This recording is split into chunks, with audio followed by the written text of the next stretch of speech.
أعوذ بالله من الشيطان الرجيم بسم الله الرحمن الرحيم اللهم صل على سيدنا محمد وآله وصحبه وسلم ربي اشرح لي صدري ويسر لي أمري واحلل عقدة من لساني يفقهوا قولي اللهم صل وسلم على سيدنا محمد مفتاح باب رحمة الله عدد ما في علم الله صلاة وسلام دائمين بدوام ملك الله وعلى آله وصحبه عدد كل ذرة ألف مرة السلام عليكم ورحمة الله وبركاته.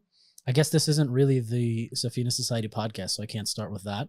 But we are back today. It's the artist formerly known as the Safina Society Yeah, there podcast. you go. Wa alaikum assalam. Walaikum salam.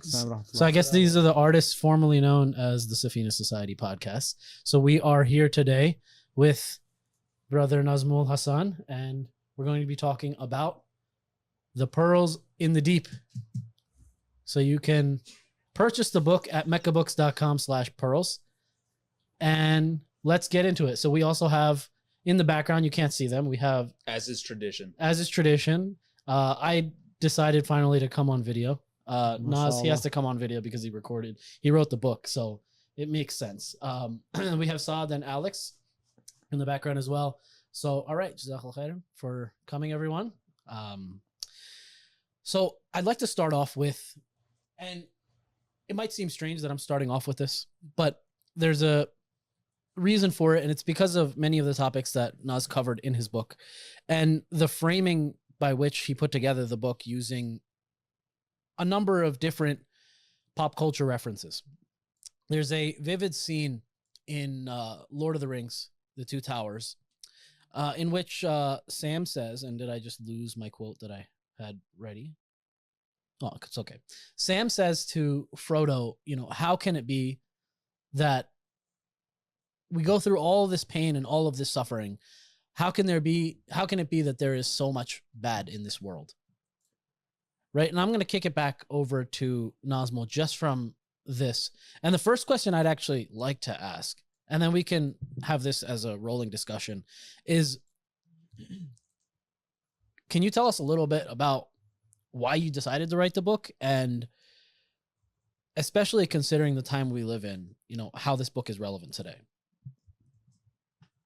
أعوذ بالله من الشيطان الرجيم بسم الله الرحمن الرحيم صلاة والسلام على أشرف الأنبياء والمرسلين وعلى آله وصحبه أجمعين.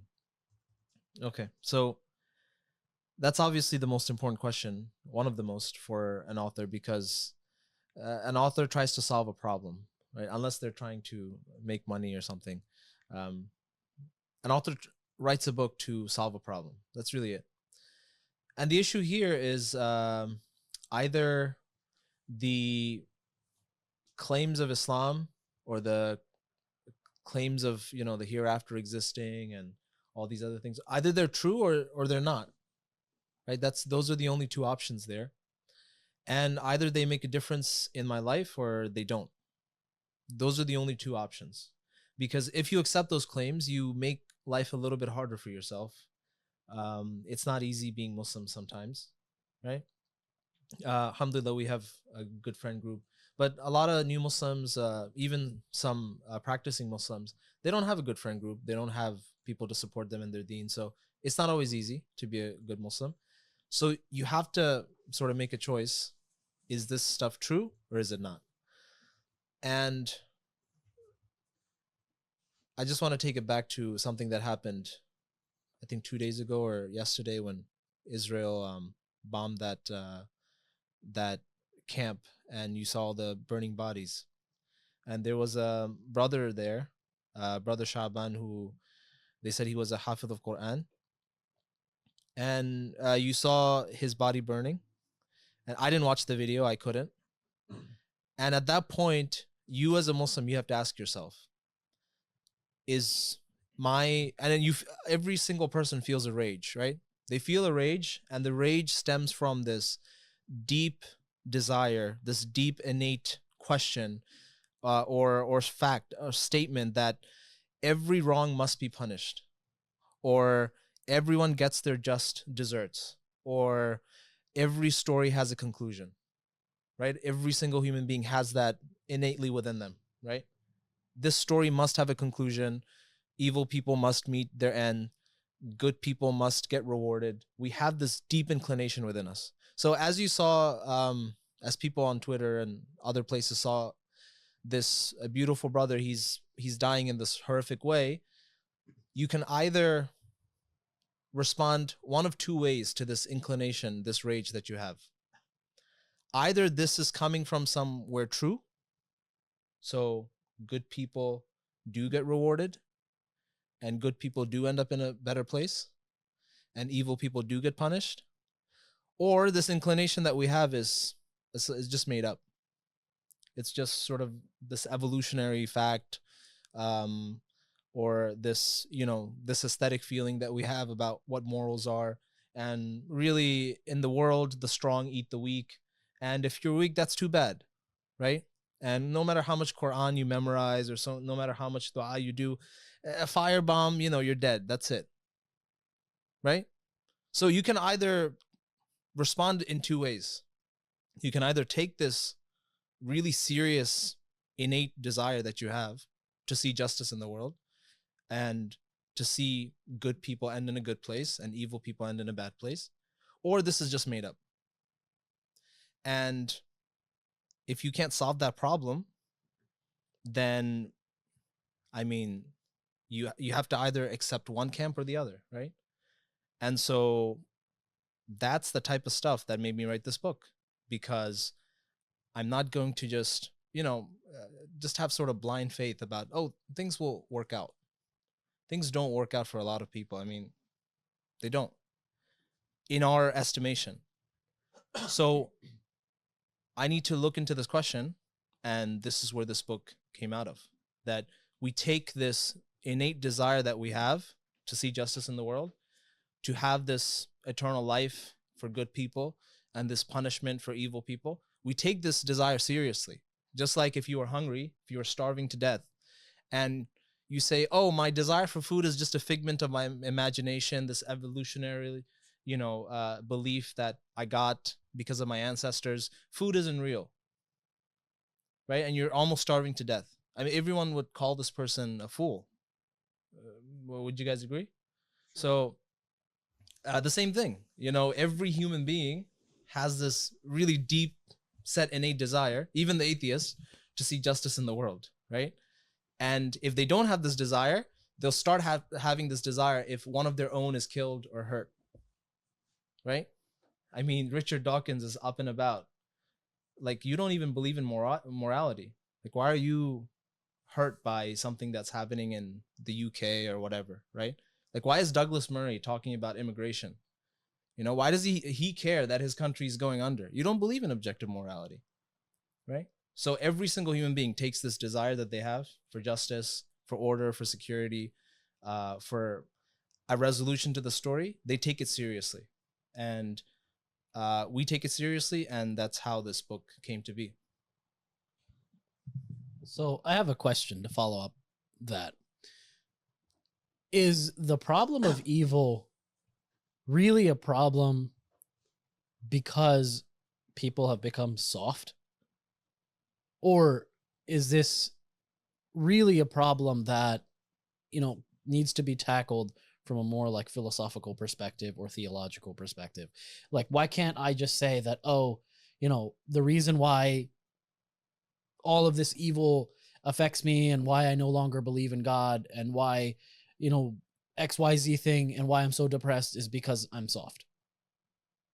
Right? And I'm sure there's a better way to say that, but really what I'm trying to say is it because of the times that we live in, and now that we've just become soft as a people? That's why we now see this problem more and more and more and more, where people are really affected by the things that they see around them? Or is this something that really needs to be tackled from a more spiritual and theological perspective? And I think that's what you tried to do. I mean, I think direct answer to your question, I think it's a touch of both, right? There's this idea that if I experience suffering, not if anybody else experiences suffering. No, very few people lose their religion because they saw the suffering of others. But when it comes to their own family, like, oh my God, I've lost my job, or I've lost my child, right? Which is devastating, understandably. But people's kids were dying every day, and you were just walking around just fine, not changing your beliefs. And it's only when it actually directly affects you. So there's that, which is also in part the other reason, which is that people are egoists at heart, right? So the more egotistical you are, the more your nafs has control of you, the more likely you are to reject religion and reject belief in God. And if you're a completely self-centered nafsanic person, then yeah, this idea of ultimate retribution, of the righteous who suffer having some benefit in the next life, the evil who do evil being harmed. You don't want to even hear that because you just want to do what you want to do, and you don't want there to be long-term repercussions, and you don't want there to be long-term consequences to your actions. So I mean, I think, and sometimes they'll couch it and they'll be like, well, children get cancer, that's why I don't believe in God. When oftentimes they don't believe in God because they're completely wrapped up in their nafs. I don't see how that even follows as a conclusion from seeing suffering. Like seeing somebody who has cancer, or a kid that has cancer. What's the famous line that Hitchens always says? Oh, like a kid with an eye parasite. Like, how could you? How is that relevant to the existence of God? Right? Well, like that's two. Those are two different problems. Right? Those are two different questions, actually. It also comes from a completely childlike notion of what religion and God is. So what they want is a God who gives them goodies, and who, whenever men do evil, God intervenes and prevents that evil from having any consequence in this world, in this life. So like, oh, we're polluting our rivers with carcinogenic chemicals, but people can't get cancer from that, or else God is bad. Like, these are the consequences of human behavior. We've been given free will. We take actions. A lot of people take terrible actions, not caring what happens to the next person. And their view of religion is, well, God has to jump in and stop the evil of men from having any consequences in this life, or else God doesn't exist. Yeah, and it's I think childish thinking. There's a chapter that Naz covers here, which goes into this exact thing, and I'll let you talk about it. Which is, the idea that evil exists has no bearing, like Saad said, has no bearing on the actual existence of Allah subhanahu wa ta'ala, or really a creator as a concept. Yep. Okay, so Alex and Saad had their say, and as you know, I'm the complete opposite personality of Alex in the MBTI letters, right? You're the yin. You're the yin to his yang. I'm the yin to his yang. So I'm gonna obviously. There's a lot of truth to what both of them said. The existence of, if you see the defects in a cake, right? Or even if you see like cake batter splattered all over the wall, from that it does not follow that there's no baker, right? So a lot of people, they try to conflate these two problems, but the problem is not about the existence of the baker. The problem is with being asked to trust the baker, being asked to believe that he keeps his promises, being asked to believe that he has my best interest at heart. And even if he doesn't, he deals justly with people. This is the issue. So we can believe in Allah. And a lot of Muslims all throughout history, they believed in Allah. But a lot of people also, they don't trust Allah, because tawakkul is a different virtue. Or else iman and tawakkul would be they wouldn't be two different virtues, right? One is accepting faith, and another is developing the sense of security that comes from faith. Iman actually comes from the word aman, protection, a feeling of security. So the same Nursi describes it as like the child in the mother's lap is completely secure. So where's the security coming from? The security comes from the knowledge that my creator he's taking care of me, right? He provides for every little thing that I need, and he also provides for the biggest needs that I need. And we'll go into a story that demonstrates this. So the problem of evil, this problem so-called, has to do with the second part, this tawakkul part, right? Can I trust this creator? Should I trust this creator? How do I know that he has he's taking care of me? How do I know that even if he is not doing what is the best thing for me, that he is just with me, right?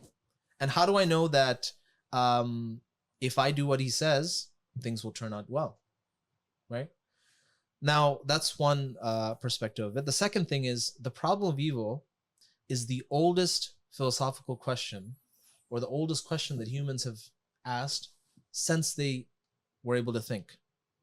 And if you actually look at all of the wisdom traditions all across the world, they are actually a response to the problem of evil. You look at Confucianism. Where does Confucianism start? It starts in the Warring States period, where there's societal collapse and chaos and just people being, blood being shed everywhere. And then the 100 philosophical schools pop up in China. And what are they trying to do? They're trying to figure out, how do we restore like peace and security to society so human beings can live like normal human beings instead of animals, right? This is where Confucianism pops up. Buddhism, what is the Buddha's main problem? What is his biggest issue? Suffering. And what's his answer? Well, in order to stop suffering, just give up your identity. Give up your individuality. Because as I mentioned in the book, suffering only matters to conscious creatures, right? If I break this phone, there's no suffering. Suffering only matters to conscious creatures. If I took away Muin's consciousness, it doesn't matter what happens to him. He burns, he drowns to death. It doesn't matter. There's no suffering, right? If you look at Christianity, what does Christianity say about the human condition, right? Original sin. Human beings are corrupt. All of this awful stuff that happens to us is from this original act, na'udhu billah, of what they say about Prophet Adam, alayhi salam. And what's their conclusion? What's their solution to this? Well, na'udhu billah, may Allah forgive me for saying this, God comes down, becomes a man, and feels the suffering that we go through. And with this, we are united, right? Our suffering is united. And this solves the problem. We're redempted, right? We're given eternal life. Judaism, what's their... And we could just keep on going, right? Every single religion. Can I just interject quickly to point out the goofiness of that entire argument, by the way? God doesn't know what it's like to be a human until he becomes one. You can see how convincing it might be for a certain class of people. No, especially... I don't understand how any single intelligent person today is a Christian. Like, I can understand maybe in the dark ages, right? Or when you didn't have exposure to anything else. But today, how you are a believing person and you're not a monotheist, and out of the three monotheistic religions that are the three main ones, that you choose Christianity, it's simply because you're not thinking. Sorry. True. Yeah, they're not really thinking about it. Well, not thinking is a virtue in the Christian faith. And I'm not making this up, by the way. You could just go read Augustine yourself. He says that I believe in Christianity because it's illogical. I know. This is what managers of streetwalkers tell them as well. Let me do the thinking for you. Let me and pass off the money. Luther said reason is a whole. Okay. Well, we have to censor that, I think. I don't think there's so. no It's a censorship proper English here. word. Luther said, Reason is a whole. reason is a whore. There you go. Reason is a prostitute. Reason is a prostitute. Is that So let me ask you Martin a Luther question. or Martin Luther King? The Belgian one. Oh, Yeah. Let me ask you a question about the audience of this book. Yeah. You would imagine that once somebody becomes Muslim, or at least consciously accepts the message of Islam, that these doubts aren't that apparent anymore, because you've already accepted that God exists and everything that comes along with that in the Islamic worldview. So are these questions that come up in the minds of the average Muslim, or are they more contentions of an atheist who is basically trying to accuse Islam and accuse Muslims of saying a God exists, but how can he exist because there's so much evil, right? Mm-hmm. This is something I heard from a lot of atheists back in the day, but I don't really hear this from practicing Muslims that go through suffering, right? Or have some quote unquote evil befall them. So who is the audience for this book? A 13-year-old kid, he read this book in 3 days. And he was so elated. He said, I enjoyed this so much. Mashallah. And really, if he was the only reader of this book, like, I wouldn't, that's it. The joy I felt in that moment, it was very high, right? The audience for this book is that younger generation, or even people from my own generation. We grew up in a certain culture, and we might call ourselves Muslims, sure, but our worldview is not Islamic. It's not. So when we're faced with difficulties, when we're faced with disappointments, you can either go in one of two ways. You can either remain culturally Muslim, right? For people that actually care about the faith, they care sort of not disappointing their parents or their community or looking bad to other people. They can remain culturally Muslim, but mentally they've checked out. Mentally, because of the stressors of life, and you don't need to lose family members. I mean, you could have family drama, right? You could have very difficult decisions that you don't know the answers to. You could see like abuse around you. And not even that, let's just be very simple. You could see what happened 2 days ago in Gaza. This is a Hafiz of Quran, he's burning to death, right? You could see that, and you're seeing this almost every single day. And there's no scholar next to you to clarify this. You haven't studied Aqidah or engaged with Tasawwuf.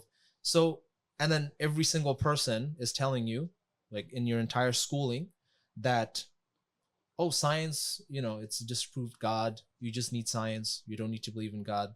You believe in cause and effect. You believe in all these different things, right? So that type of person has all these questions when things come up. And I have to be honest with you, I was one of those types of people growing up. And especially, I mean, I don't know if any person that's grown up in comfort and they read the history of World War II or some of the atrocities of the past, that they can sort of just be like, yeah, just be tough and move on. I'm like, God is merciful. What How are happened in human World War beings- II? Huh? What is it? What happened in World War II that was so bad? A lot of things. There were like 30 million Russians that died in that war. Right, know. Right. I know, 70 million people in total, Yeah. right? And when you read stuff like that, and you can't just be like, oh, let's just move on. What is the 60 something. Yeah. So what is the wisdom here? How can human beings be so awful to each other? And on top of that, why is there so much suffering in the world? Right? Because human beings are awful to each other. Right. I mean, honestly. Yes, human beings are Yeah. awful to each other. Listen, it's like, Yeah. I agree with you, and I think that this is an excellent time for this book to be out there. I think it's perfect for our community, the English-speaking Muslims, whether they be in the back homeistan or in the actual West, because Muslims have these questions. They do, and these questions come up, and these questions are presented to them from the non-Muslims that they surround themselves with as well. Mm-hmm. But that said, honestly, even if you were a complete atheist, you grew up with atheist family going back 10 generations, and you looked at the answers are still pretty clear. Bad things happen because people are bad to each other, and just because people are bad to each other doesn't mean that you have to become some kind of nihilist or something. I think one thing that I really did enjoy, and it's funny saying this after 2 days of Dr. Shadi making anti-anime, podcasts and whatnot. To be clear, He was pretty fair. he was pretty fair. transmitting what he had been told. He wasn't. He did give the disclaimer that he wasn't making a claim He wasn't making. wide across all Japanimation. And I know that it's just a type of medium. I have to say, also in defense of someone like Dr. Shadi, he's not someone who watched a lot of anime growing up or a lot of goofy entertainment in general. So he also doesn't have a taste for it, right? So it's like that story I told you guys before about the immigrant Palestinian barber who came here as a teenager by himself, worked his way up, formed a family, started businesses, was doing well. And when he was like 28, 29, 30 years old, some people close to his age were talking about a Dragon Ball Z release. And he was like, "You guys watch cartoon?" And he was disgusted. He was disgusted by that. So, I mean, it's a different perspective. Somebody like Dr. Shadi, he's not watching anime, and, whether it's Gorka or Doku or, I don't even know what those are. That's Alhamdulillah. Goku. He's What was Gurkha is like is a South Asian like warrior class, and I see. and Doku is left winger for Manchester City. Oh, Okay. I see. I didn't know that. What? Moin, what were you saying? Well, what I was saying before the whole, anime thing is, Nas used multiple references from Japanese pop culture, as well as the largest one being from Avatar: The Last Airbender, in which he uses Prince Zuko's dilemma to talk about his struggle with the problem of evil. And this dilemma is, for me, as I read this book, these examples actually made very difficult concepts a lot easier to understand. So I actually did appreciate that, as much as people, hate on the concept of storytelling. Sometimes it's very useful as a medium to teach many of these lessons. And so I'd like to really now ask about, and if you could give like a short summary of, Zuko's dilemma and how it relates to the problem of evil. So And introduce who that is. yeah. So Zuko's he's the evil guy from Avatar: The Last Airbender, and the Avatar universe is inspired by Near Eastern, Far Eastern sort of traditions, and you have this idea of this avatar, I guess very similar to the prophetic tradition, that this person comes every 100 years and he restores balance to all of the nations on the globe. And you have these 4 nations, the fire nation, the water nation, the earth nation, and the air nation. And so Zuko's part of the fire nation, and the fire nation rules the world. And now the fire nation try to kill out all of the air nation people, because the next avatar is going to come from the air nation. So obviously they failed to kill the one guy, and he turns out to be the avatar. And Zuko is tasked with hunting this person down. Now Zuko's arc within that show is one of the greatest arcs, character arcs, really, in the past, like 20, 30 years, right? And what I really like about that story is that it shows something very specific about free will. We can say free will is the cause of evil, okay? Bad things happening. Why do bad things happen? Because people have free will. But that, if you notice, that's like me saying, why is the forest burning? Because of fire. Fire burns, so it's burning the forest. That doesn't explain anything. I mean, why do we have free will? Why should God create conscious creatures? If there's so much evil that comes out of conscious creatures, so much hurt, I mean, we didn't choose to be created. You didn't choose to be created. Why did God create conscious creatures? This is a valid question. And it's a valid question because people have asked this as long as human beings have thought, right? We might just sort of ignore the importance of this question, but it's very fundamental. And Zuko's story shows us why conscious creatures are so good. In Zuko's story, Zuko has a good heart, but he's on the wrong side, and he's born into the wrong family. He just happens to be the son of the emperor, and now he's out there hunting for the avatar, basically trying to destabilize the entire world, to perpetuate this tyrannical reign of his father, and to keep on the killings and keep on the oppression. So Zuko, he sort of closes this out. He sort of ignores all this because he's hurt. He's traumatized by his father, and the initial reaction is just to regain his honor. That's it. He's a 14-year-old kid. He wants to be loved by his dad.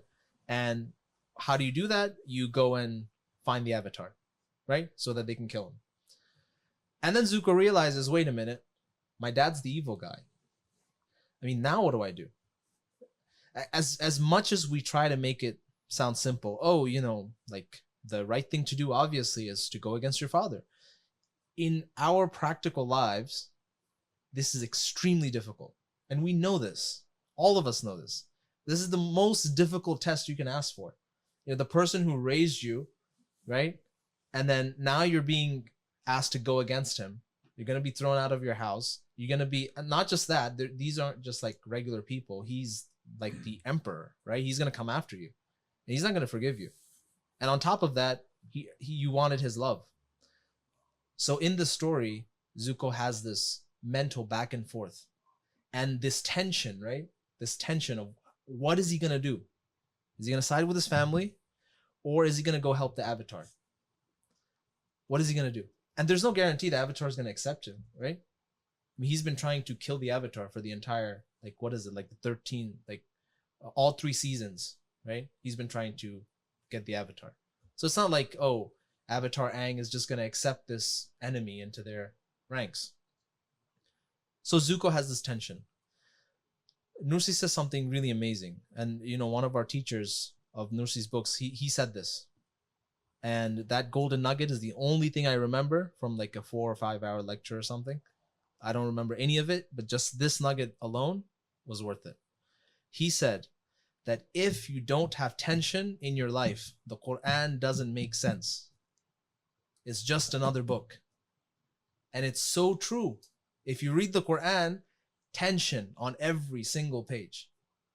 It begins with the tension between the 3 types of human beings. The believers, right? The disbelievers, and then there's these people, right? There's these people, the munafiqun, the hypocrites. They create this tension between the black and white, the yin and the yang, right? If you read the story of Joseph, Yusuf alayhi salam, oh, here's the saintly person, everything's gonna go fine. Nope. Tension. Where? In his house. Whom? His brothers, right? What do? They try to kill him, throw him into a well. Tension. And then, so the Quran is tension, resolution. Tension, resolution. And if there's no tension, there's no resolution. Zuko's story portrays this so nicely, right? Because he realizes at one point he hates his free will, absolutely hates it. And then once he makes a decision, he submits, right? He submits to the good, and everything that follows from that is only good. And this is what you see in the anime, right? It's a beautiful lesson that when he submits his free will to what is right, and he just accepts everything that comes to him. He surrenders to the Avatar. He's like, I want to help you guys. And then he gets kicked away, right? They throw him out. And then now he's like sad. He's in the woods. He can't help the Avatar. He can't go back to his dad. It's over, right? So he's like, okay, whatever. I'll just chill here. I know that I did what is good, right? My conscience is clean. I'm good. So what's so nice about his story is it shows us the beauty of free will. The beauty of free will is that the good choices can be truly good. This is the beauty. And without it, you can't have true goodness, right? You can't have true goodness without the contrast, the ability to choose what is evil and actually follow through with all the consequences. You can't have true good without that ability. And Zuko's story really portrays that nicely. Do you guys want to chime in? Any? I got a question. Yeah. How does he recognize that his father is evil in the first place? Very good. Okay, you Thrufro. What did you call Euthyphro. Yeah. What is that? So Euthyphro's dilemma is a famous. It's the problem of evil. Oh. It's the famous It's how, dilemma. how do you know what's good and what's bad without revelation, without iman? Yeah, Alex cut to the chase, but you know that was the thread that we were gonna pull on. But yeah, go ahead. That's true.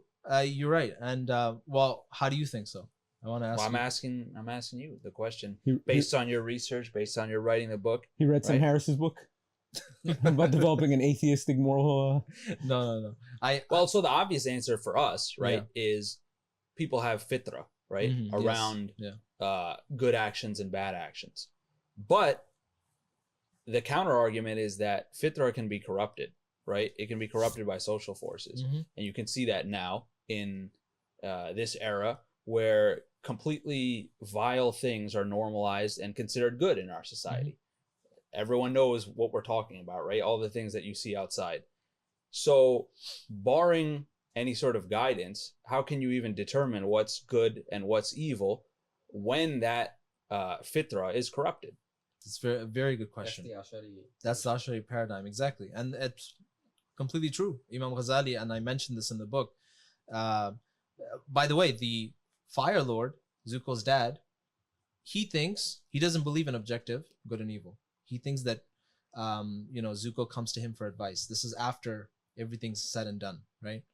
And his dad is in prison. and now Zuko's the Fire Lord, and now he's making the difficult decisions. So, and he has a conscience, right? So he feels guilty if somebody's if his decision leads to suffering to some other people, and he's working for the greater good, he feels guilty about it. So he goes to his dad, and he's like, "How did you handle being the Fire Lord? Like, what is it? Give me some advice." So you know what he says? He says, "What you do, right? What's good is good because the Fire Lord did it. And what's evil is evil because the Fire Lord deemed it evil. So I'm the Fire Lord. What I do is good by definition. If I want to wipe out like the Air Nation, right? Wipe everyone out, it's good. I can sleep at night. I'm the Fire Lord, right?" Zuko can't accept this. He cannot. Now, why can't he accept this? We can argue that the Fire Lord's fitra got corrupted, right? I argue the human beings are made in the image of God. Not in this Christian sense, right? Not in this weird Christian sense. But the human beings are the representatives of God on earth. And because they're the representatives of God on earth, they have sort of limited manifestations of God's attributes. And one of the most key things in that is this recognition of good and bad. What is beautiful and what is ugly. And this is ingrained, deep set into our fitra. And if you notice, Zuko's dad is old and Zuko is a 14-year-old, right? If you continually corrupt your fitra for 70 years, it's very difficult to bring you back. But a 14-year-old, you know, his life experience is still small. And even though, yes, he's dealing with trauma, he's dealing with hurt, but he's a sincere seeker, right? And because of that, that fitra comes out, and our fitra recognizes beauty. What is beauty, by the way? Do you guys want to take a stab at a definition? I'm going to give a Platonic one, even though people hate that, but... Neoplatonic? Any stab at a definition? What is beauty? Go Anyone? for it. Okay. Beauty is the recognition of unity. And every single human being, they have this embedded in their heart to recognize unity, order, structure, symmetry, justice. Justice is when everything is given its due right? When you put every peg in every right hole, right? That's a weird example, but it gets the point across. So Zuko has this ability, and what he sees in the world, it's not concomitant, right? Poor people are being killed. Why? Why are poor people being killed? Poor people, the correct thing to do with someone that's poor, someone that's hurting, someone that's, if you show it to any type of person, human being, the correct thing that will pop up in their heart is compassion, right? This is the natural thing to happen, compassion. But then this other thing is happening. And so when we look at the world in this way, God created the world, Allah subhanahu wa ta'ala, with a certain structure, with a certain order, certain hikmah. And Allah subhanahu wa ta'ala also created our minds with certain structure, certain order and hikmah. And so the human mind can recognize good and evil in the world by the fact that both of them were created by the same creator, even if that creator didn't give us revelation, right? I'm going into some controversial territory here, but I'm not being controversial, by the way. This is the Maturidi position, that the human being can recognize good and evil in the world. Now, the difference here is that the Maturidis will say that out of this reality, you only have one obligation, right?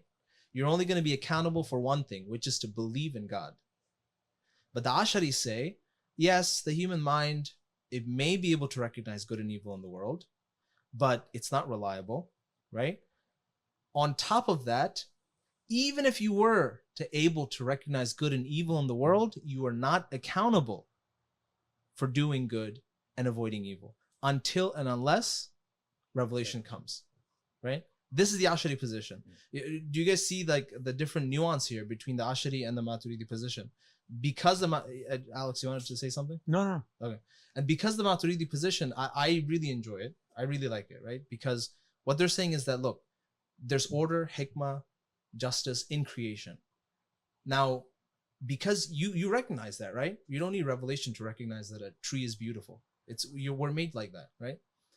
And we can use the same exact thing for moral behavior. And this is why Zuko, a 14-year-old, he sees his dad behaving in this way. He sees poor people being burned alive and all this oppression, right? There's something wrong. There's something missing here, right? Same thing with the Gaza-Israel war. The people defending the types of things that are happening on the ground, those are people, and you will see anyone that's defending this type of stuff, there is certain mental blockage that you can't. It's like talking to a brick wall, right? It's like talking to a brick wall. But we'll just drop a nuke on them, right? I mean, human beings don't speak like this. Human beings don't, right? These are types of, like, there's no ethics here, none. Oh, we'll just drop a nuke. Just get rid of this, right?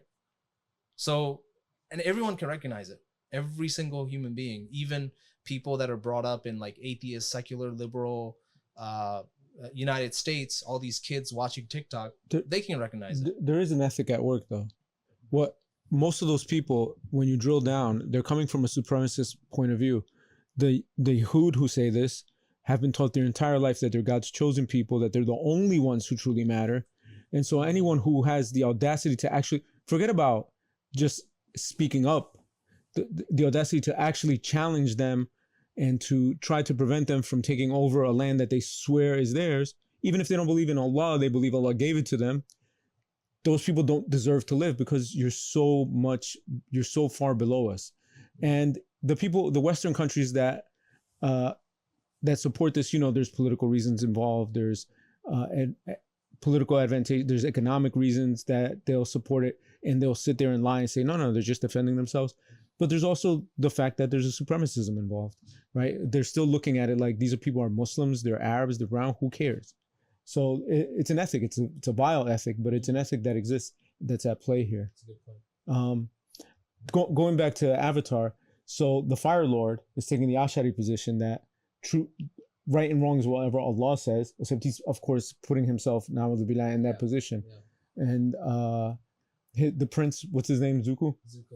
He's taking the Maturidi position, which is, I can figure it out on my own, and so I don't have to worry about revelation. I'm my own judge, even though is he Mubarak yet? Like, can he even make these decisions? I'm just asking. That's a very good question. By the way, I agree 100% that these pop culture these are amazing vehicles for analyzing these kind of questions. Yeah. Even if I disagree with the Maturidi position. I can't remember where or from whom I heard this, but especially with the trials that we see in Gaza today, I believe it was a sheikh, in which he said that the Muslim in today's time is really faced with a unique challenge, that in order to protect themselves from falling into this like really despair and sadness, they have to actually, you can't even allow yourself to be good and be merciful and be kind and be this way, because you see so much darkness and so many terrible things that you yourself have to become this sort of hardened person. Like, for example, I swear that ever since, October 7th happened, I think I've sworn more than I have in my entire life. Yes, same here. Unfortunately, right? Yeah. And because it's just the things that you see in the world, you have to harden yourself. And it's almost a test in and of itself that in order to even cope with what's going on, you need to become this darker version of yourself, right? And so what's really interesting is when I think of something like that, it actually brought me back to Zuko's story, that Zuko, in order to cope with this whole behavior of his father, he actually becomes an evil version of himself, even though that's not who he even is, right? And so we see that with ourselves also all the time, right? Which is, you see so many Muslims, how many Muslims now today, they're just in a constant state of like, just being angry, or just hardening themselves based on what they see overseas, right? So with that, I'd like to caveat into a beautiful concept that you talked about, and you covered the idea of free will over and over again. You talked a little bit about the Ash'ari and the Maturidi positions.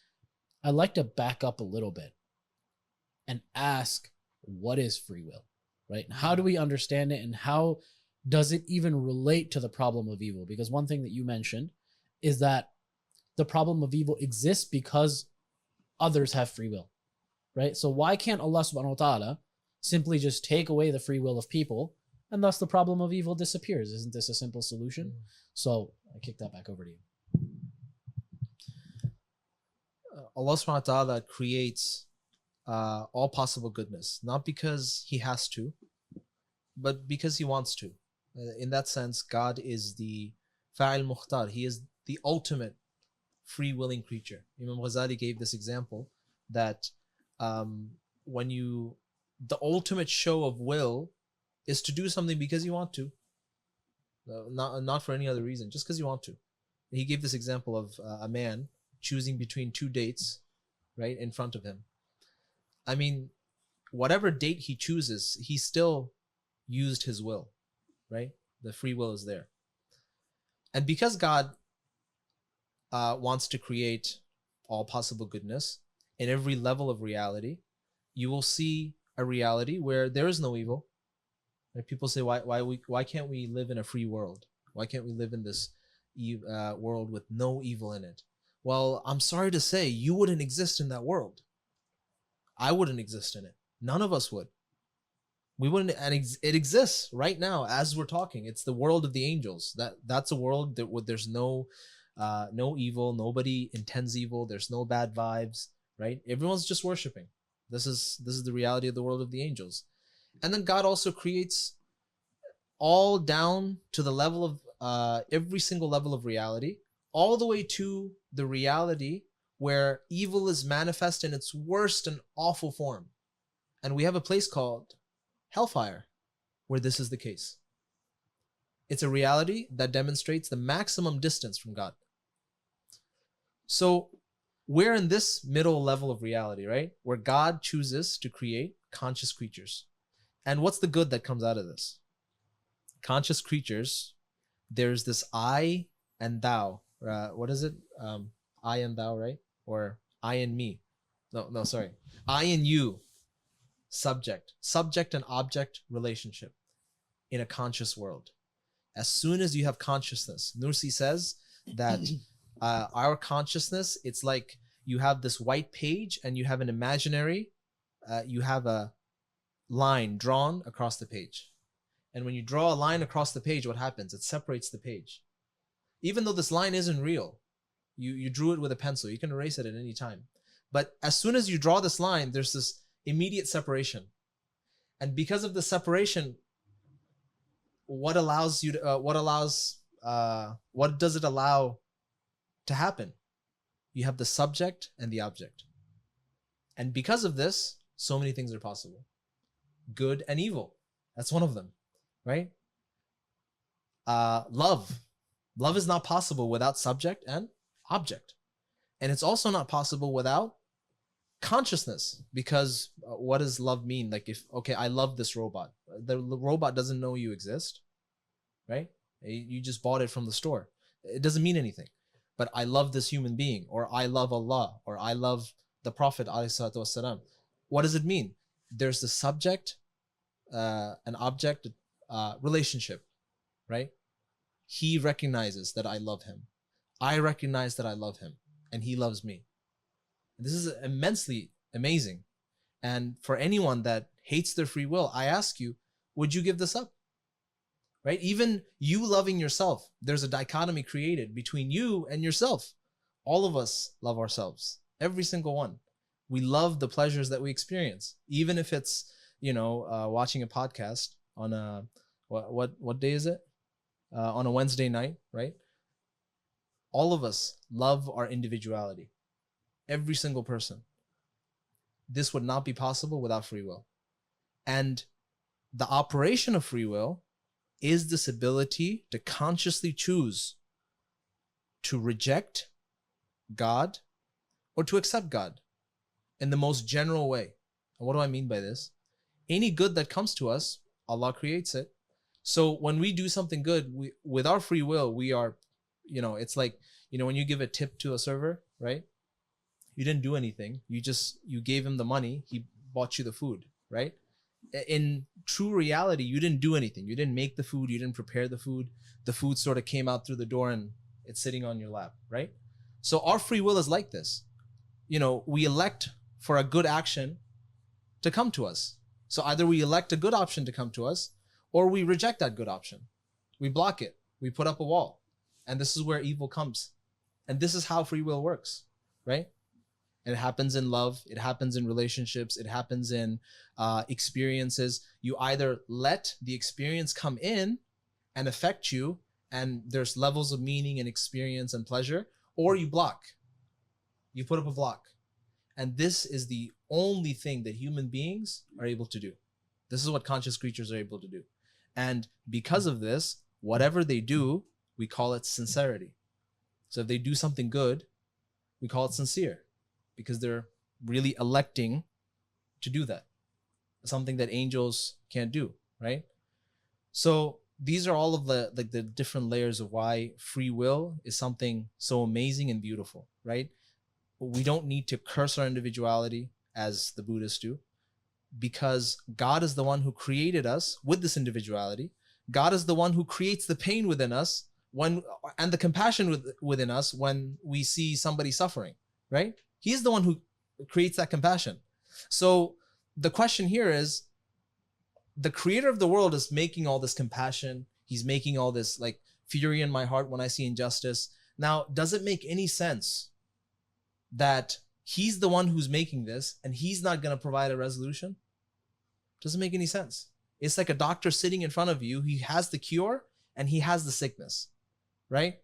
And then he gives you the sickness and then he just walks away without the cure. Just walks away. Like Fauci. Exactly. That's a very good comment, right? So I don't think they heard it. okay, he said like Fauci, right? So yeah, you can take that however you want. Nursi has this amazing example, right? He has this amazing example. I sort of want to pivot to another direction, because we did talk a lot about free will. Giving us consciousness and free will isn't just this abstract good. We're talking about like, okay, human beings kill each other, but there is some abstract good that, some people are good, right? Okay, let's say like I'm good, but then, someone kills me. What did I gain? Right? Like, okay, I'm good, I live morally, but someone kills me. All right, I didn't gain anything. Me, myself. Yes, there is this overarching abstract good called free will that Allah subhanahu wa ta'ala demonstrates his beautiful attributes through, and there are certain human beings that become khulafa on the earth and saints and amazing people. But like poor me, I got shot down or something. So what did I gain? So I want to throw this question out there, and then inshallah once you guys discuss, I'll offer something. So if I may, within your circumstances, the good person, the person that does what Allah has commanded and avoids what Allah has forbidden, actually experiences a better life within whatever constricted circumstances they have. So if you're born in a wealthy family in the Gulf, and you're a person who submits to Allah and prays and fasts and avoids the haram, you're going to have an objectively better life than the people who are doing haram. Or if you're born in Gaza and you're subjected to all of this oppression, the believing, practicing, submitted Muslim is going to have a better life than the one who's disobeying Allah, even in those limited circumstances. So the person might be disobeying, but doing haram, looking at haram, engaged in haram, and is shot down and killed. Well, they had a terrible life up until that point. This is leaving aside the afterlife. Even in this life, your life is better if you obey. That's a great response, and it's one of the things I was going to say. In order for us to answer this question, let me just rephrase it another way. We have to solve the problem of death. because death is one of the things that we see as like the height of evil. And there's nothing in creation that can solve that problem for you except the creator who created you in the first place. And if what he gives you can solve the problem of death, then this question, there is no question, right? There is no question, because I will gain something. And Nursi has this beautiful analogy, right? He says, you know, you go into a hotel. And by the way, Imam Nursi, he's one of the great late Ottoman scholars, activist scholars. Most of us, like, he's a World War I veteran, great logician, and also an amazing grassroots activist whose legacy is still in effect today in Turkey. And he spent most of his life on the run, between prisons, exile, so on and so forth. And he wrote this series of tafasir called Risale-e-Nur. So this is where we're getting some of this material from. And he gives such a beautiful example. He says, you know, let's say you walk into a hotel, and I'm just modernizing the example a little bit because he uses effendis and, you know, whatever, right? So Zawiyas, right? So let's say you walk into a hotel, right? It's like midnight, and you went to this foreign country, you're tired, you go into this hotel, you're like, finally, thank God. And then they say, look, we don't have a room available right now, but come with us. So they take you into this waiting room. And because this is such a rock star hotel, such a like an amazing hotel, what they do is they're treating you very nicely in this waiting room. And then someone's coming in and they're changing the furniture, right? They're like, oh, look, this is how advanced our hotel is, right? We have this type of furniture here, and someone comes in, they change the furniture, bring another type of furniture, right? And then sometimes the manager comes in and say, hey, can you please stand up? Can you move over there, right? Can you sit by over there? Someone's gonna come in and perform a dance show for you. Not a dance show, like what's something halal. Slow down, bro. Like A performance. a performance, right? A performance. A whirling dervish. A whirling dervish. There you go. A whirling dervish. Oh, can you come over here, please? Can you sit down here? Can you sit down on the ground? We're gonna prepare a nice Japanese meal for you. Oh, I want to give you some tea, right? So take some tea. And then all these changes are happening in the waiting room, right? Every single one of these changes are happening. And sometimes the manager's like, oh, are you getting annoyed? I'm sorry, I'll give you like a 5-minute break. All these changes are happening. They're treating you very nicely. And so he asked that, would any sensible person see this display and say, oh, they're not going to give me a room tonight? Like, would anyone say that? If you were experiencing this, would the sensible conclusion be gratitude and expectation of this amazing room that you're going to get, this amazing experience you're going to get, based on the samples you're seeing right now? Or is the reaction, oh, there is no, they're not going to give me a room. I'm disgusted with this. I got to leave. Which one is going to be the response? It's going to be expectation of the room. He says, our lives in this world are exactly the same. That here is, I like peaches, and then, oh, there's a peach right here. And I can taste the peach, and I enjoy the taste. Like, why did the peach need to taste nice? It didn't need to. I enjoy the taste, and then there are things that please me. There are things that displease me. I can sleep to rest, and then I get up refreshed. All these different ways in which whatever this creator of this universe is providing for me, every single little tiny thing, right? And then he puts people in my life, right? My mother is like mothering me or whatever, spoiling me. And then there's another person to discipline me. And there's like all these layers of care and comfort, right? Even if, we're in really bad situations sometimes, there's all this layer of complexity, care, comfort, and attention. And so Nursi asks, how is it possible that this creator that's doing all of this for you, that's taking care of the most minute, the most sort of pointless needs that you have, how is it possible that this creator fails to solve the greatest need that you have? How's it possible? It doesn't make any sense. Or else, whatever this creator is the biggest trickster ever. So he says there must be something beyond, something permanent beyond these changing and mutable forms. There must be immutable, unchanging bliss at the end of this. There must be. Because the samples he's giving us, I mean, the hotel manager, he's coming, he's like, here, have this tiny cup of, Turkish tea. Have this tiny bit of chocolate. I'm giving you some samples. Look at the furniture here. I'm bringing you some samples of what your hotel room is going to be like. It doesn't make any sense that he's doing all this constant change, ordered change, and then there's nothing at the end of it. It doesn't make any sense. So Nursi is saying that even while you're in suffering, even while someone is going through tremendous challenges and difficulties, this care and attention is still with them. And because they see this care and attention in their life, there must be an answer to the problem of death. Must be. So this person who is really good, as Alex said, he's really good. There's care and attention in his life. If he's sincerely good for Allah subhanahu wa ta'ala's sake, there's joy and pleasure that he is getting from that worship, she is getting from that worship, and enjoyment.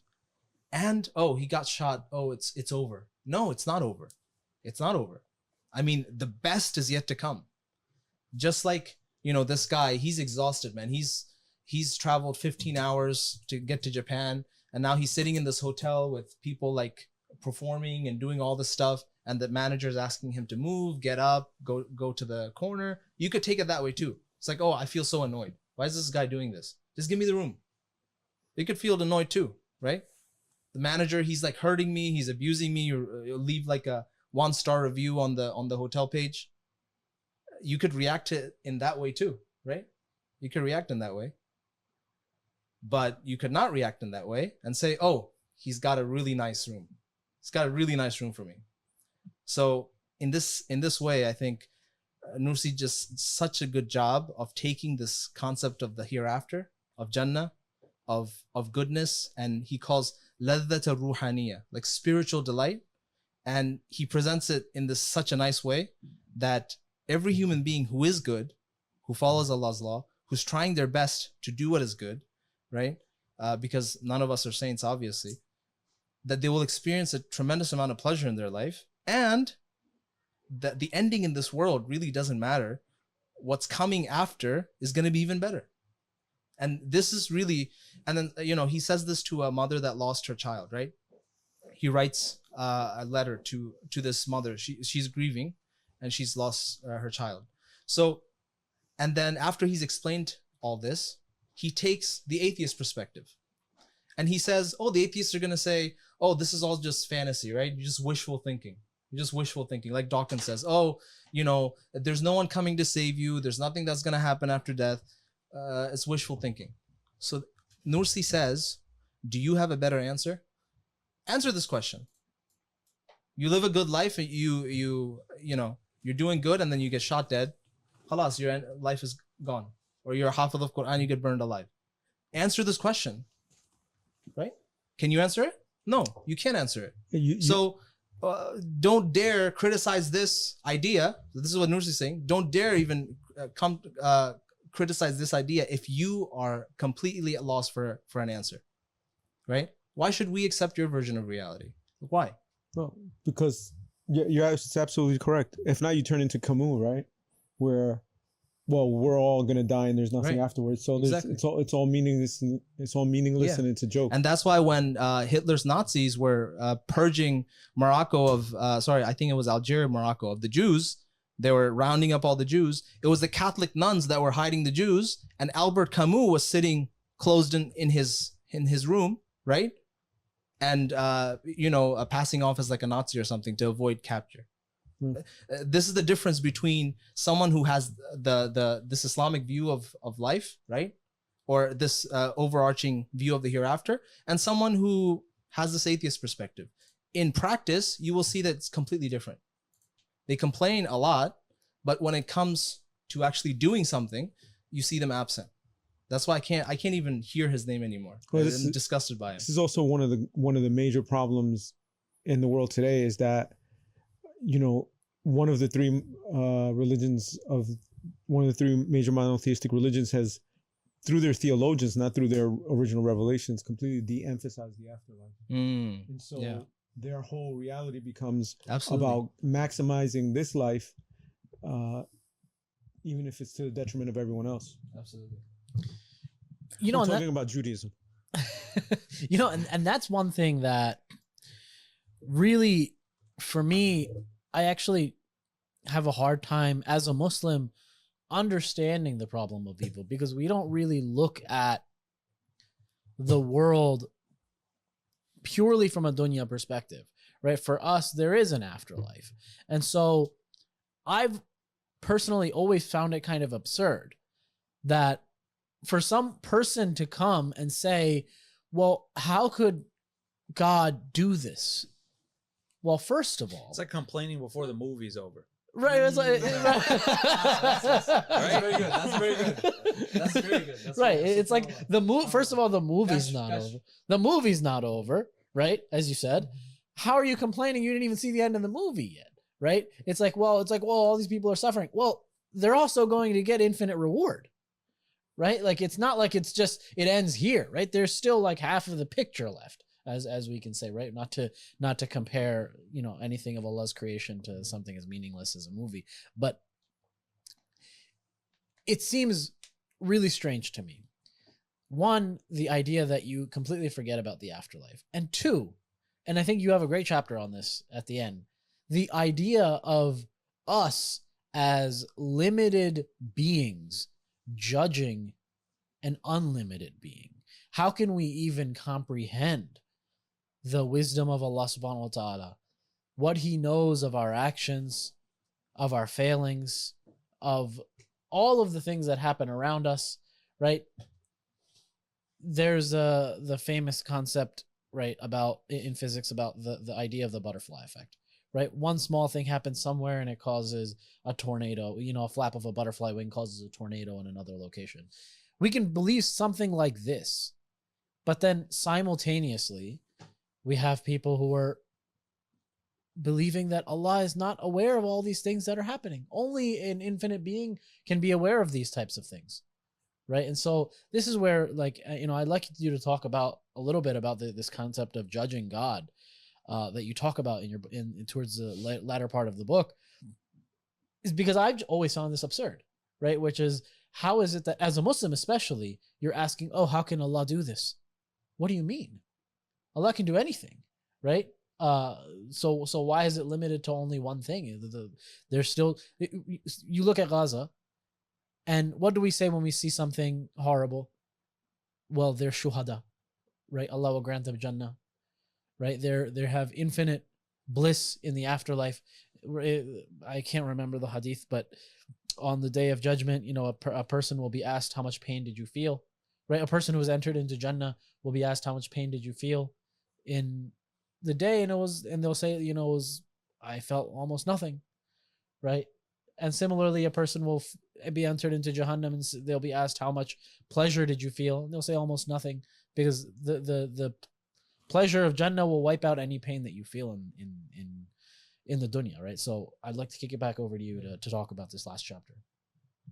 You know, the last chapter, I intentionally put it at the end, because God, Allah subhanahu wa ta'ala, is a wise Lord. And the Asharis, they say that we can't establish the attribute of wisdom purely from reason, right? And there's some truth to that you can't establish a wise and I guess merciful and all of these like beautiful attributes that we have purely from just pure reason, right? That's the Ashari argument. But Maturidi say no, right? Maturidi say no. And for some of the things, because they rely on these hujja iqna'iyya, right? These arguments that don't have to be 100% logically, you know, rigorous, right? As a mathematical proof. Because this is not what the Quran does. The Quran talks to people at their level, right? So, and I think all of us would agree with this, that we like arguments that sort of, they speak to us and they resolve our situation. Really, that's what it is. So there's a lot of wisdom in the world, we see a lot of wisdom. Allah subhanahu wa ta'ala revealed. With revelation, we can verify all of these other attributes of Allah, this mercy, and the hadith that you talked about. Revelation makes sense of suffering. And as Nursi says, that if there is no hereafter, this world is a cruel joke. It really is. It's as if a master architect, he built this amazing building with intricate designs and every imaginable expense that you can think of, every imaginable sort of decadent thing that you can think of. And he forgot the roof, right? He forgot the roof. So revelation comes and fixes this problem. It fixes this problem. It gives us all these wisdoms. But what if it didn't? Can Allah subhanahu wa ta'ala do things just because he wants to? Is it logically possible? And the answer is, I don't see how else it could be, but yes. Like if I have like an entire Lego set in front of me and I choose to like absolutely, stomp my hand on it, I own the Lego set. I made it. I own it. I can do whatever I want with it. Right? I can put it in a vat of acid and let it melt. Why? Because I wanted to. I could, just throw it out the window. Why? Because I wanted to. So actually, I think this point here, this ability of Allah's absolute and sort of unrestricted power, this is what actually makes us trust Allah. As weird and as counterintuitive as it sounds. Because why? Because a being that can do whatever he wants, and then you see him acting with hikmah, with wisdom, and you see him acting with mercy, and you see him rewarding the good, you see him keeping his promises, you see him punishing the unjust. A being that does that, that means I can truly trust this being. Just as, let's say, Muin, he's never done anything bad in his entire life, right? He just does what is good, right? Never once has he been tested, and he has no capacity to do anything dangerous. I mean, most of us, we'd say, look, this guy's a wimp. I'm not gonna trust this guy, right? Oh, sorry, I should say that about myself, right? But I can't trust this guy, right? Because he's not choosing to be this way. This is not his choice. This is just he's just like this, and then if I get into trouble, he's gonna run away, and then you see somebody that's really dangerous, like CD Alex here, right? Unbelievably dangerous, right? That's why we keep him off camera. And then, mashallah, yeah, he was a matador in Spain, I think. And then, what are you talking about? Wait, no, sorry, that's his grandpa, right? Yeah. So, and then you see this guy, he's talking about good things, subhanallah, and he's praising Allah, he's merciful to others. Now you can trust this person because he's consciously choosing. What you're saying is somebody who's good despite facing hardship Absolutely has more merit than somebody who's good because they've had it good all their lives. Yes, and also he is willingly choosing to be good, to be merciful, to be loyal, and so on and so forth. All these good qualities, whatever they may be, he's willingly choosing them. The same way, Allah subhanahu wa ta'ala didn't need to create us. He didn't need to be merciful to us. He didn't need to keep his promises and all this long list of things that he didn't need to do. Nobody's forcing him. Who's gonna hold him accountable? He is a being that is not like us. We don't hold sharks accountable. Astaghfirullah, I'm not trying to compare Allah with sharks. That's not what I'm doing. Just to give you an analogy, we don't hold sharks accountable for eating the fish. Nobody does this. We don't hold lions accountable for going and attacking the gazelles, right? We don't hold I don't know, like a certain type of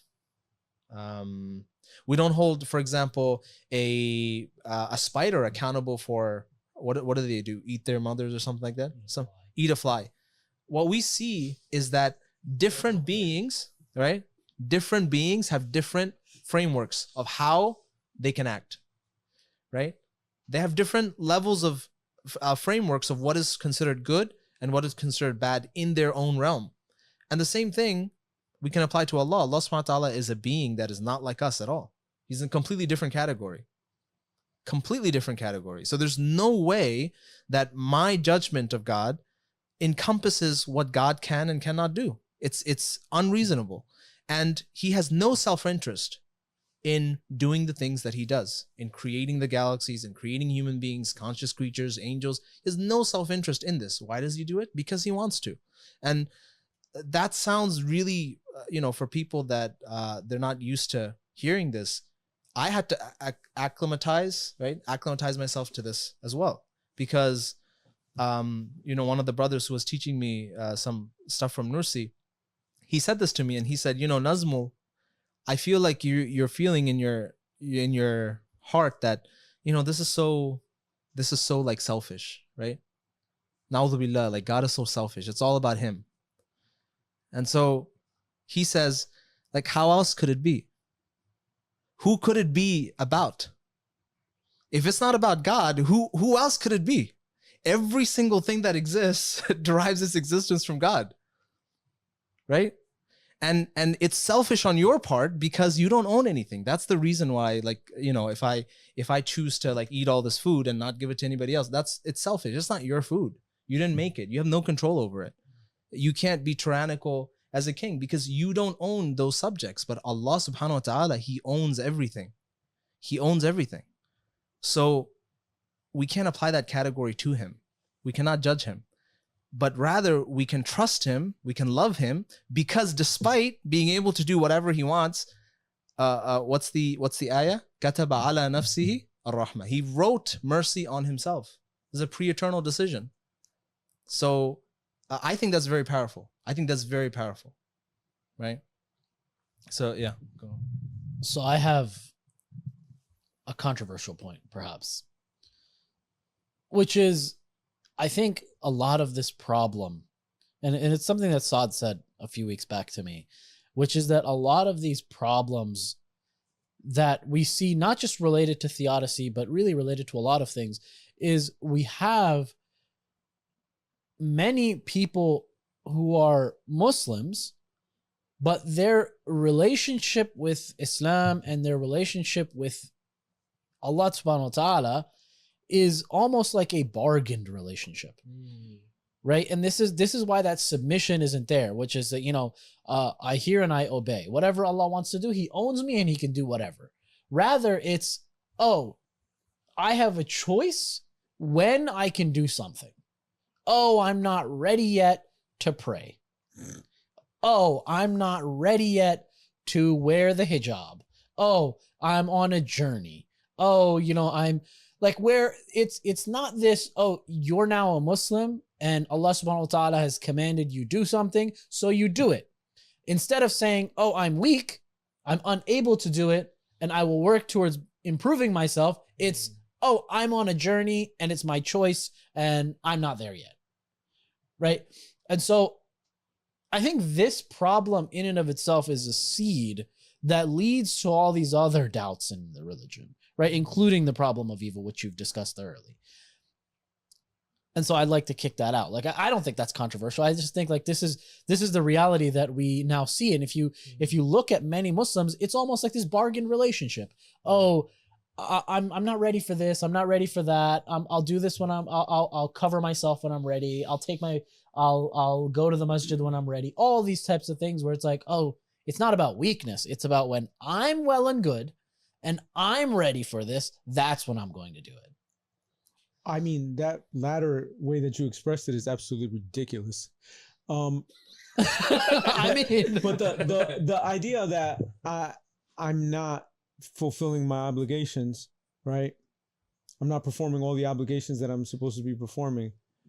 And inshallah, one day I will be better at it. As long as you know that the entire time you're incurring sin. Well, that's just weakness, right? We're all weak, right? We all have that. Of course. So that's a reality. And as long as you are aware that every moment that you're not doing it is a moment in which you will be punished in the next life for it, then go right ahead.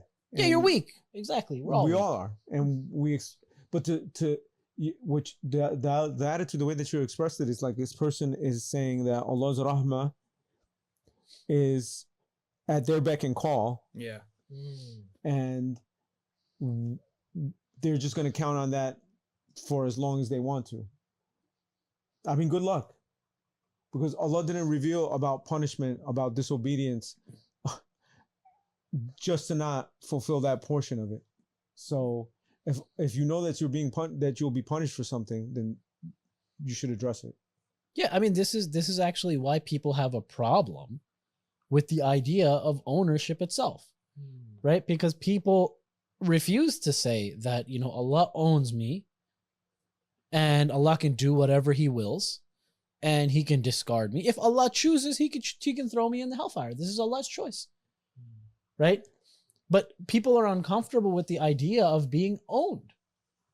Yeah, I mean, if I can be perfectly frank, since I became Muslim some 30 plus years ago, I've known religious people who obey Allah, some because they want the reward that Allah is promising them, and sometimes because they fear Allah's punishment. And these are all very, very legitimate, and they're the reason why Allah revealed the rewards and the punishments, because they motivate people. But the very best Muslims that I've known are the ones that obey Allah because Allah commanded them. And I don't exaggerate when I say I've met people who literally never talk about and have told me that they never think about the reward and the punishment. Their entire reason for why they pray, why you see them in the masjid, why they're dressed a certain way, is because Allah has commanded them, and that's all that, and Allah has that right over them, so they just do it, whether punished or not. And by the way, it shouldn't be an alien concept, because some of us are like that with our parents. We don't do things that our parents ask us to do because we're afraid of them or because they're going to give us something if we do it. We do it because we love them and we feel that they have a haq over us. And so if my mother asks me to do something, I'm not going to be like, well, what are you giving me? And I'm certainly not afraid of this little old lady, right? I do it because she's my mother. I love her, and she has every right to command me to do things for her. And Allah is far greater and more important than that. So just don't rely on Allah's mercy. Don't only seek out his reward, but just know that you have to do this because it's the only thing that makes you a decent human being. Like if you didn't do it for your mother, it would make you a terrible person. Imagine how much worse you are if you don't do it for Allah. Taking this one step further, which, you know, it's not just related to Allah Ta'ala that many people have this sort of bargained relationship. And you see it with a lot of figures that, you know, we would probably call them munafiqs, or we would call them such and such zindiqs, or whatever they may be, where you see this bargained relationship even with regards to other aspects of the deen or aspects related to Rasulullah sallallahu alaihi wasallam or the seerah or things like this, where it's not good enough for them that this is what is the truth. Now, in order for them to accept the truth, they need to alter the truth, change it, and make it on their terms. Where the religion, I'll accept it, no problem, as long as the religion is presented to me, the seerah is presented to me, aqidah is presented to me, fiqh is presented to me on my terms, right? Whereas this is sort of the opposite of how a believer looks at it, right? A believer says, well, this is the truth of, let's say something that people consider controversial. This is when Rasulullah sallallahu alaihi wasallam married Sayyidah Aisha radiyallahu anha. This is the truth. It's in Sahih al-Bukhari. You take it as it is, accept it or don't accept it, right? Instead of accepting it, there's now this large contingent of people who will say, no. It has to be on my terms. So there must be something wrong here. We need to go investigate Bukhari. We need to throw out all of Bukhari because, you know, I can't accept this fact. Or a fact about fiqh. Oh, you have to make wudu. You know, your wudu is invalid if you paint your nails. Oh, the fuqaha got it wrong. You know, now like, you know, it's okay. You know, I can paint my nails and still make wudu. all of this stuff is wrong and the religion has to be on my terms. And this might seem like a departure from the problem of evil, but I don't think it is. I think this is directly connected to the idea of submission and the idea of putting Allah Ta'ala's will and Allah Ta'ala's qudra and power above your own. Absolutely. And you guys had some very beautiful points, right? And the central problem is the problem of submission. This is why Islam, right? Islam is inqiyadun nafs, right? Inqiyadun nafs, that's just submission of your nafs to what Allah subhanahu wa ta'ala commands you. And what's the result? The scholars of Aqidah, they said that the result of inqiyadun nafs, submission, is al-iman. And what is iman? Itmi'nan al-qalb, right? That's the result of submission. I think the fallacy that we have when we look at submission is we compare the submission that we've had to experience in our lives with other people. Submitting to a boss at work, submitting to, let's say, like some type of unethical, tyrannical parent or sibling or whatever it may be, submitting to like a bully. This is why I think that last chapter is the most important chapter of this book, even though it's the most, probably like the least quotable, let's say, right? The least quotable chapter, because there's a wrong conception of God at work. And that conception is that God, na'udhu billah, is like my dad. He's like my mom. He's like my boss. He's like the bully who bullied me in high school. He's like, na'udhu billah, the slave owners, right? This is a lot of, and recently Dr. Omar, not Dr. Omar Farooq Abdullah, different person. Dr. Omar, he left Islam. He said, I can't accept this book written by the Arabs, right? And expects me to change my culture and justify my suffering. So we compare the submission that we have for Allah to other human beings. But Allah, as I said in the and part of this book, He is completely different being. He's not your dad. He's not your mom, right? He gains nothing or loses nothing. If you torch the entire earth, He gains nothing and He loses nothing. What do you think you're hurting? Nursi has this beautiful phrase. He says, me opposing God because of His decree is like me trying to smash the anvil with my hand. Nothing happens to the anvil. The anvil where you blacksmiths, they create swords. Nothing happens to the anvil. My hand gets smashed. Right? It's like a person, he's trying to flee a mosquito bite and then he gets bitten by a snake. I mean, you're not hurting anyone. So we must, and I'm speaking to myself because, if I didn't have an issue with this, I wouldn't write this book. Submission to God is the only true submission that there ever could be. That none of us submit to any other human being or any creature in this dunya. It's through the submission to God that true submission is realized, and the fruit of this is iman. It's safety, it's reward, it's beauty, it's pleasure. And I just want to give you a story, and it's in the Quran. All this is in the Quran. We're just sort of repurposing it and plagiarizing it and reconfiguring it, right? But if you read the Quran, all of this is there, right? It's the story of Ibrahim alayhi salam. Ibrahim alayhi salam is commanded. I mean, he tries so hard. He can't have, there's no son. He doesn't have any heirs. And the son that he gets from this bushra from Allah subhanahu wa ta'ala, وَبَشَّرْنَاهُ بِغُلَامٍ عَلِيمٍ, as Allah subhanahu wa ta'ala says in Surah Safat. He gets this bushra, and Allah subhanahu wa ta'ala tells him, commands him to kill his son. Imagine, someone's been trying so hard to get something in their life, a job, get married.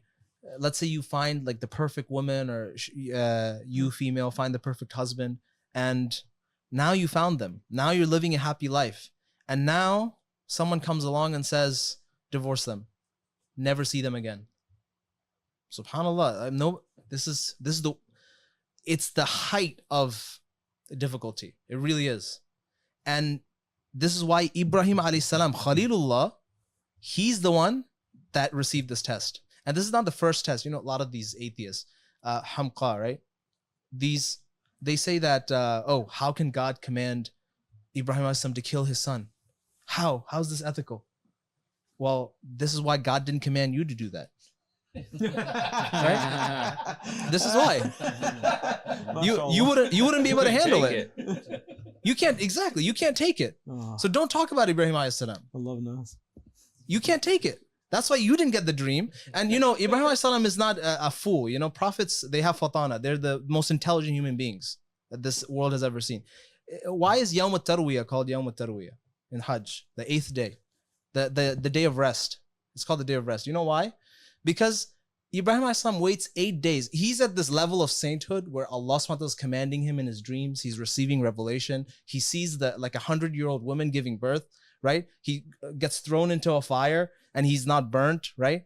I mean, he's just witnessing miracle after miracle, and still he sees a dream and he doesn't act upon it.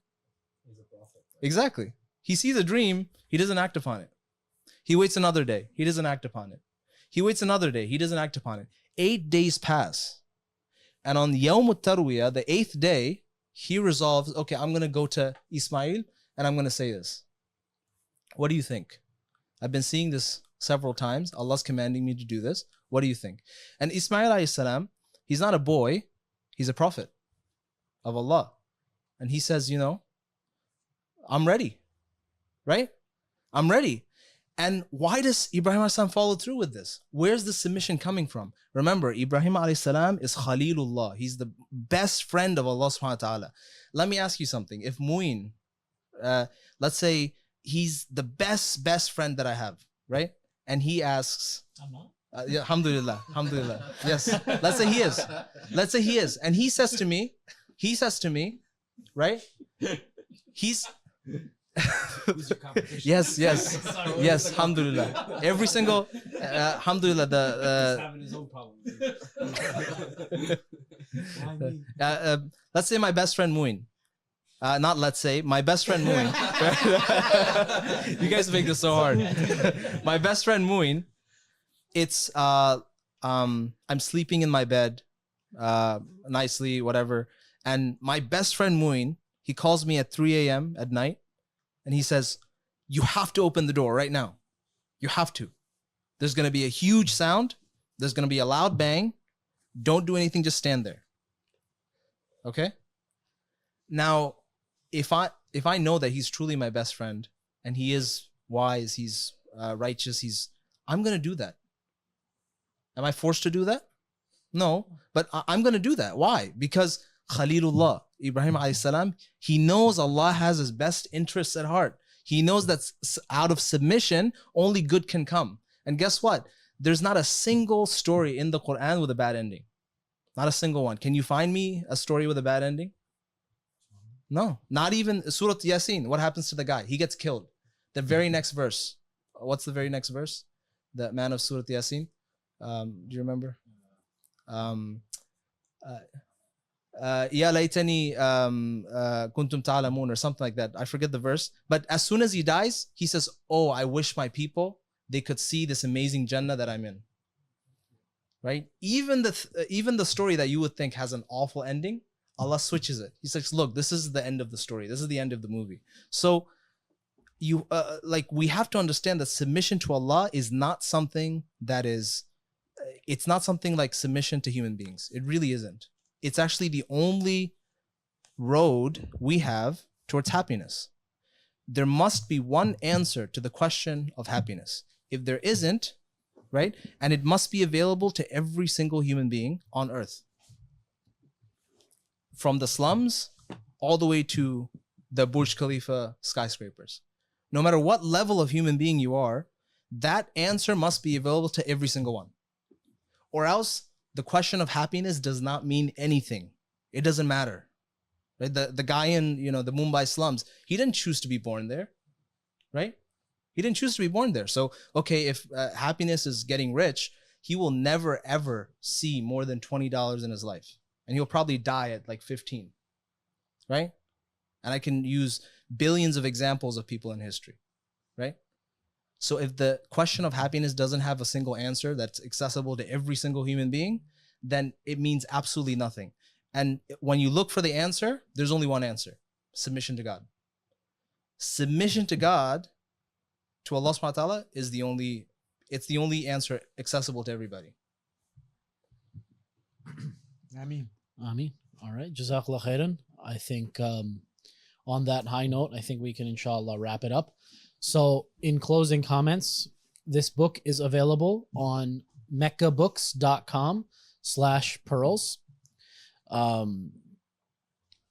So please, go ahead and purchase a copy. There will inshallah be an ebook soon and an audio book inshallah in a few months. So look out for that as well. All right, jazakallah khairan. But buy the hard copy. Buy the hard copy, inshallah. It's nice. Support. Also, a lot of these problems is the lack of basic Aqidah concepts among lay Muslims. So go learn Aqidah at arq.org. So Nafiz, I don't know if you could hear him from the back. A lot of here. Go ahead, Nafiz. You wanna? I just wanted to say that a lot of these problems, doubts, shubuhat, it comes from a lack of knowing our Aqidah. Aqidah, it's simple. Islam's Aqidah is simple. Believe in Allah, believe in the prophets, believe in the angels. But it's if you want to go deeper, you can go a lot deeper, because ultimately the purpose of Aqidah is to know Allah subhanahu wa ta'ala, the creator, his sifats, his attributes. People say it's a dry subject, but I think it's a once you deep learn it, it's a deeply spiritual experience. No, because you are knowing your creator and not knowing his attributes, and it also helps in all this dispelling all these shubuhats, where problem of evil is also included.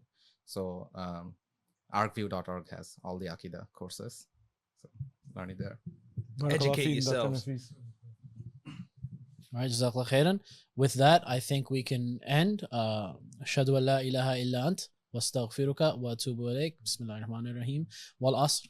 Innal insana lafi khusr illa alladhina amanu wa amilus salihat wa tawasaw bil haqqi wa tawasaw bis sabr. Assalamu alaikum wa rahmatullahi wa barakatuh.